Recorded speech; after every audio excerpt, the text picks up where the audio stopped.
My brothers and sisters, you are now watching The Gamer 2323, so just forget about the chores you're supposed to do. Put your feet up, get your Kool-Aid, fried chicken, popcorn, get whatever you may need. And I hope you enjoy the video.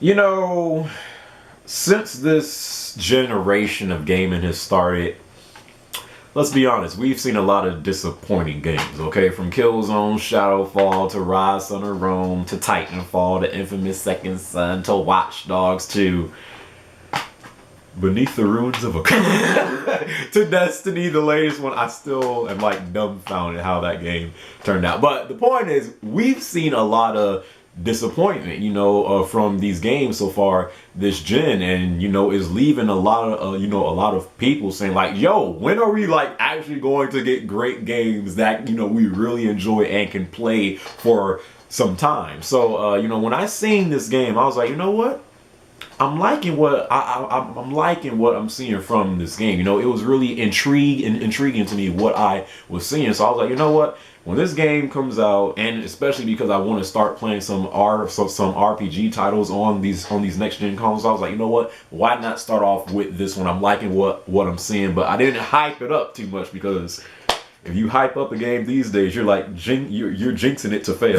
So I was like, you know what, I'm interested in this game. Nothing more, nothing less. So the game I'm talking about is that Middle of Earth, Shadow of Mordor. And you know, ever since I was seeing the gameplay for this game and you know, them talking about this game, I was like, you know what, this looks like a game that I can really get into. Now, some people are still unsure if they should get this game or not, so hopefully I can help you in this review. Let's get straight to the nitty gritty. Is Middle of Earth, Shadow of Mordor worth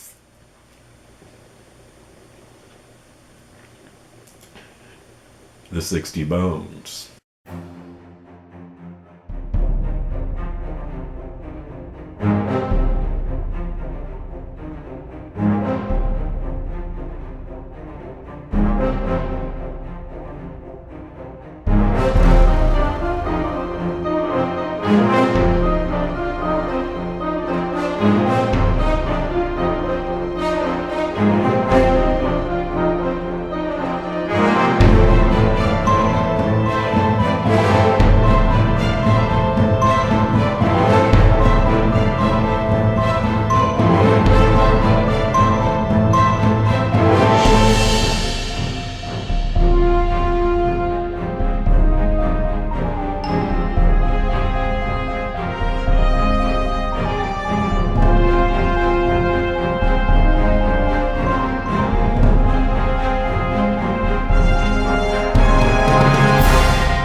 Alright, so that's story for Middle of Earth, Shadow of Mordor. Okay, you're playing as a man named Talion.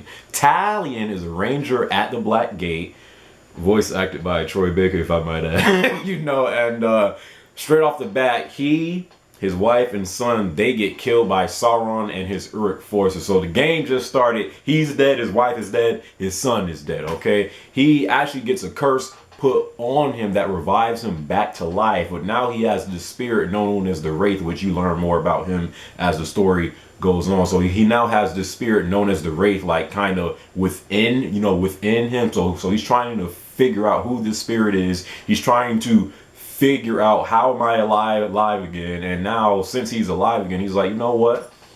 Since I'm back to life, I might as well seek revenge on the bastards that killed my family. So, you know, this story is really about revenge and redemption of Talion in this game. So, for what the story was, I honestly enjoyed it. You know, in some of the reviews I've seen, you know, they've been saying, you know, that the story wasn't that good. I mean, it's not like a game of the year storyline to where like you'll remember this story like 5 years from now, but for what it was, I actually did enjoy this storyline, you know, and again, this is like me, you know, really being introduced to the Lord of the Rings world, because I'm very unfamiliar with Lord of the Rings. One character I do know that's in Lord of the Rings was in this game, and that is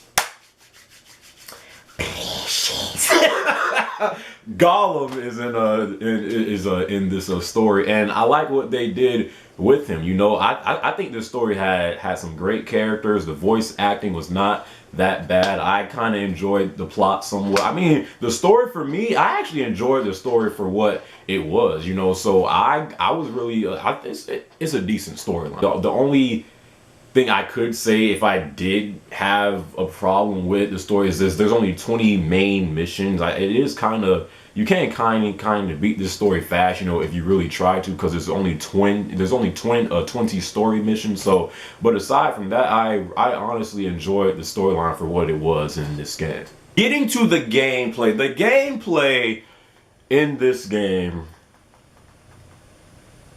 might be, correction, is the best aspect of this game. Dude, I absolutely adore playing this game. I love this game's gameplay because it's a really fun game to play. And you know, you've been getting those comparisons and those folks saying, "Oh, this game is nothing but Assassin's Creed with a mix of Bruce Wayne in there." I've played this game already, been there, done that. Like, I'm not about to sit here and say you don't get those vibes of Assassin's Creed and Batman while playing this game, because you do. You definitely see the influence of Assassin's Creed and Batman while playing this game. My question to those folks would be, what's wrong with that? What's wrong by taking something that two games do well, they put it into their game, and it's bound to work well too? Like, it's like basic math to me. You know, if you're trying to get better in basketball or whatever, you take something that someone does well, you implement that into what you're doing, and you're bound to see better results. Like, I think gamers are so quick to dismiss a game if it's not a completely new idea, but you're really not going to see, you know, things that we've never seen before, you know, in games, because almost everything has been tried and done. So much of the great games we play in today's era of gaming is nothing but devs taking things that have been done before and they just put their own twist on it. So I think that's why I love the gameplay so much in this game, because it's something that works, you know. So I love the gameplay in this game. The executions in this game.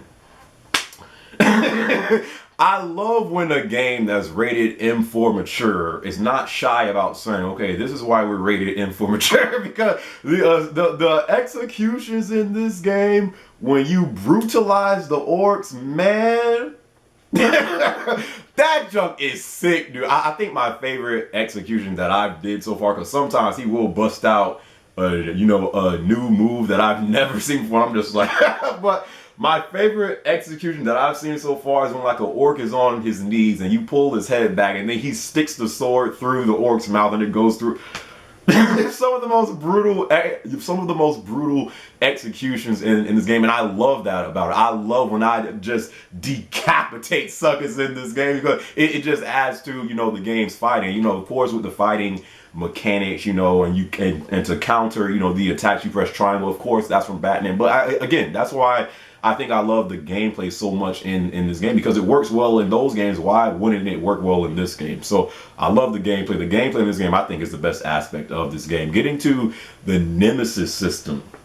The Nemesis system is what intrigued me first off about this game, because I was like, okay, how exactly is this going to work? And you know, I love it, dude. Like, you know, you come across, you know, these orcs in this game, and one thing I love, each orc acts differently. They have their own traits about them, and I love that. You know, they don't all sound the same. They all have different voices and stuff like that. And you know, you'll come across an orc, you'll fight them, you know, and in the mid fight, you know, they can choose to, you know, run away from that fight and you know, live to see another day, or you know, you could kill them, and when you kill them, you know, they get killed off, and then another orc will, you know, take your spot. If they kill you, they get stronger, they move up in the ranks, and you know, they'll get promoted. I just love the whole Nemesis system in this game, and as you advance further in this game, you can take control of orcs and then have them join your group, and I just love the dynamic of the system in this game. So I love the Nemesis system in this game. I think, you know, that's what makes this game unique, you know, that because we don't really have, you know, stuff that like, you know, stuff like that, you know, in games too often. So I love the Nemesis system in this game. Just the gameplay in general. Again, I think the gameplay is really what makes this game shine, because it's just such a fun game to play. Now, this game is an action RPG based game, so you don't always have to, you know, do the main story missions. Feel free to branch out and just explore and do whatever. You know, you got the side missions in this game. You can go and climb up these huge forge towers, and then once you unlock those, it will open up the map more, you know, and then you can see where more things are on the map. You can go around and look for treasures in this game. The side missions, for, you know, what it is, the side missions don't go too in depth, but for what they offer to you, it does offer enough replay value to this game. So once you beat it, you still have things to do. Some side missions consist of the ambush side missions, and pretty much in those missions is where one orc and his group will try to ambush another orc and his group. So then you have to go in there and make sure that ambush does not happen, because that orc is trying to kill that orc so he can move up in the ranking. So you have to intrude in on that, and then you got one orc and his group versus that orc and his group, and then you're right in the middle of that. So then it's like a huge fight going on. You got the executioner side missions, to where one orc is an executioner and he's about to execute these so-called bad orcs. So you have to intrude in on that and make sure that execution does not happen. You know, you'll have these timed missions to where you have to like stealth kill 10 orcs in like 1 minute or something. So the side missions, for what they offer, it doesn't go too in depth, but for what it is, you know, you do have some replay value in this game, you know, once you beat the game. So I really enjoyed this game. You know, the story, again, this is like my first time being really introduced, you know, to some type of Lord of the Rings world. I actually enjoyed the story. I really thought the story was good, especially just playing Destiny and coming to this game. That story was good. So, you know, I enjoyed the storyline. The gameplay was phenomenal gameplay. I love the gameplay in this game. So fun to play. You know, the side missions, for what they are, you can have fun playing the side missions. I really loved Middle of Earth: Shadow of Mordor. I will give this game a 9 out of 10. I think this game is great. If you've been thinking about buying this game, but you're not too sure, I guarantee you will have a fun time playing this game. And the storyline is decent enough to, you know, keep you into what's going on. So Shadow of Mordor gets a 9 out of 10. Hope you guys enjoyed this review. And yeah, till my next review, suckers, I will catch y'all later.